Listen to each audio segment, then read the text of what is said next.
اور وہ تمام اور پھر وہ فیصلے ایسے نہ ہوں کہ ایک ٹیم آپ کی بیٹھ کر مذاکرات کر رہی ہو اور تھوڑی دیر کے بعد ایک بیان آئے کہ یہ میرے سے NRO مانگ رہے ہیں. یعنی ایک تھوڑی سی کانفیڈنس بلڈنگ کی بھی ضرورت ہے, کیونکہ خان صاحب کے نے ماضی میں ایسا ہر مرتبہ کیا, یعنی وداؤٹ این ایکسیپشن, کہ ایک ٹیم بھیجی معاملہ طے کرنے کے لیے, دوسری طرف کہا کہ جب یہ گئے تو انہوں نے ان سے یہ مانگ لیا وہ مانگ لیا. یہ ایسے نہیں ہوتا.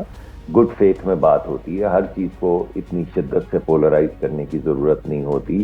ہر بات میں سائفر لہرانے کے لیے غلط سائفر لہرانے کی ضرورت نہیں ہوتی. ہر جگہ پہ یہ کہنے کی ضرورت نہیں ہوتی کہ صدر فرانس نے مجھے فون کیا, میں نے فون ریجیکٹ کر دیا. اس طرح کے معاملات دنیا میں ایسے طے نہیں ہوتے. تو سلیقے سے بیٹھیں گے تمام سیاسی جماعتیں, جو بھی کہیں گی, جو بھی فیصلہ ہوگا, پارلیمان کا فیصلہ ہوگا, تو پھر وہ کیوں نہیں آگے بڑھے گا, چاہے وہ ایک طرح کا کمیشن ہو یا دوسری طرح کا کمیشن ہو. آپ کو یاد ہوگا کہ 2018 کے معاملے پہ خان صاحب نے بھی ایک کمیشن پارلیمان میں بنایا تھا. بھائی اس کا کیا بنا؟ آپ کو یاد ہوگا اس کی نوٹیفیکیشن بھی ہو گئی تھی, تو اس کا کیا بنا؟ تو ایسے نہ کریں, ہر چیز کو صرف سیاست کی نظر نہ کریں یا ذاتی مفاد کی نظر نہ کریں. ملک کو سامنے رکھیں, ملک کی سالمیت, ملک کی ترقی کو سامنے رکھیں. اور مجھے یقین ہے بلاول صاحب بھی اس کے لیے تیار ہیں, اور میں آپ کو بتا رہا ہوں, انفارمیشن دے رہا ہوں کہ شہباز شریف صاحب بھی اس کے لیے تیار ہیں. تو جب وزیر اعظم بھی تیار ہیں, بلاول صاحب چیئرمین صاحب بھی تیار ہیں, زرداری صاحب بھی تیار ہیں, اور دیگر پارٹیاں بھی تیار ہیں, اور جیسا کہ آپ نے اندیا دیا کہ PTI بھی تیار ہے, مگر PTI تیار ہے تو وہ جو فلور آف دا ہاؤس پہ جو زبان استعمال کر رہے ہیں یا جو کچھ بھی کر رہے ہیں وہ کیا ہے؟ سر میری انڈرسٹینڈنگ کے لیے ذرا کلیئر کریے کہ شہباز شریف صاحب 9 مئی کے حوالے سے جوڈیشل کمیشن بنانے کے لیے تیار ہیں یا میثاق مفاہمت کے حوالے سے تیار ہیں؟ نہیں جی, میں یہ کہہ رہا ہوں کہ آپ دل کے بعد بیٹھ کریں نا, یونیلیٹرلی تو وہ آپ کچھ بھی بنا دیں تو کوئی بات ہی آگے نہیں بڑھے گی. آپ بیٹھ جائیں, آپ آ کر بیٹھیں, اور اگر اس کے جواب میں پارٹیاں سب یہ کہتی ہیں کہ اس طرح کا ایک پارلیمانی کمیشن بننا چاہیے تو پارلیمانی کمیشن بن جائے گا. کہیں جوڈیشل کمیشن بننا چاہیے, اس کی بھی کائنڈ آف اپرچونٹی ہمارے سامنے, وہ بھی کیا جا سکتا ہے. ایسی اور بھی بہت سی چیزیں ہیں. دیکھیے سب سے پہلے میاں شہباز شریف صاحب نے کیا کہا, انہوں نے کہا کہ ایسا کریں, آپ دعویٰ کر رہے ہیں کہ ہماری میجورٹی, آپ حکومت بنا دیں. اور یہ انسنسیئر ایفرٹ نہیں تھی, آفر نہیں تھی. اس کی وجہ یہ ہے کہ فوراً اس کے بعد خورشید شاہ صاحب نے خود ٹیلی فون کر کے PTI کو کہا کہ ہم آپ کو سپورٹ کرنے کے لیے تیار ہیں. تو بتائیے بھلا اگر یہ واقعی معاملات کو سیٹل کرنا چاہتے تو حکومت بنا لیتے.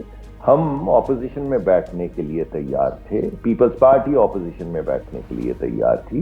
تو آپ کی سربراہی کے اندر یہ تمام کمیشن بھی بنتے, آپ خود سپروائز کرتے اس تمام معاملے کو 9 مئی والے کو.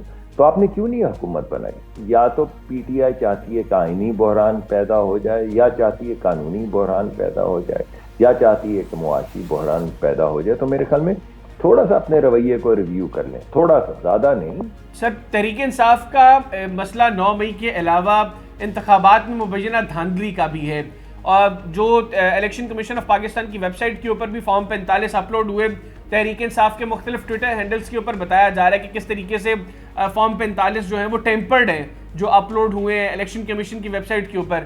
تو آپ نہیں سمجھتے کہ یہ مسئلہ بھی مطلب ونس اینڈ فار آل اس کو بھی ریزالو ہو جانا چاہیے, اس کے اوپر کوئی کمیشن بن جائے جو فیصلہ کر دے کہ واقعتاً دھاندلی ہوئی ہے یا نہیں ہوئی؟ دیکھیے پہلی بات تو یہ کہ اگر میں آپ کو کہوں کہ 590 کا صفر اڑا کے آپ نے ایک فارم اپلوڈ کر دی ہے جس میں 59 لکھا ہوا ہے تو وہ غیر مناسب بات ہوگی نا. آپ دوسرے کو یہ کہہ رہے ہیں جو کہہ رہے ہو وہ غلط ہے. اب ایک طریقہ کار کے ذریعے جو الیکشن کمیشن ہے اس نے اپلوڈ کر دیا جو انہوں نے اپلوڈ کرنا تھا. اگر واقعی آپ کے پاس تصدیق شدہ ہے فارم 45 تو اس کا طریقہ کار آئین اور قانون میں درج ہے. فوری طور پہ ان کو الیکشن ٹریبونل لے جایا جائے اور اس کے اوپر فیصلے کیے جائیں, اور اس کے بعد اپیلوں کے تمام حق آپ کے پاس موجود ہیں. اس کے علاوہ بلاول صاحب نے بھی اور شہباز صاحب نے اپنی پرائم منسٹر صاحب نے میڈن تقریر میں یہ کہا کہ آپ آئیں بیٹھیں اور ہم بیٹھ کے طریقہ کار طے کر لیتے ہیں کہ کبھی بھی کوئی انگلی, نہ صرف اس مرتبہ مگر بلکہ کبھی بھی کوئی انگلی نہ اٹھا سکے شفافیت سے.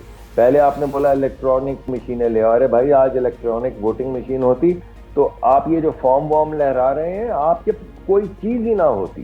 ایک چھوٹا سا پروگرام اگر انسٹال کر دیا جائے الیکٹرانک ووٹنگ مشین میں تو پورا الیکشن رک کیا جا سکتا ہے، لیکن کیونکہ اس وقت آپ کو لگتا تھا کہ آپ رک کر رہے ہیں 2018 کی طرح، تو آپ نے کہا یہ ایک نئی اسکیم چلا دو. تو ایسا نہ کریں، بیٹھ جائیں، ایویڈنس کے ذریعے بین الاقوامی سطح کے اوپر ایویڈنس سامنے لا کے جو بہترین طریقہ کار ہے وہ طے کرتے ہیں، اس الیکشن کو بھی ریزالو کرتے ہیں اور آنے والے تمام الیکشن کو بھی ریزالو کرتے ہیں. بالکل ٹھیک، بہت شکریہ سینیٹر مصدق ملک صاحب، اپنے پروگرام کے لیے خصوصی طور پر وقت نکالا. ناظرین، مسلم لیگ نواز کے سینئر رہنما سینیٹر مصدق ملک صاحب ہمارے ساتھ موجود تھے، ان کی گفتگو آپ نے سنی. آج کے پروگرام سے اتنے ہی، اگلے پروگرام تک کے لیے مجھے اور میری ٹیم کو اجازت دیجیے. اللہ حافظ.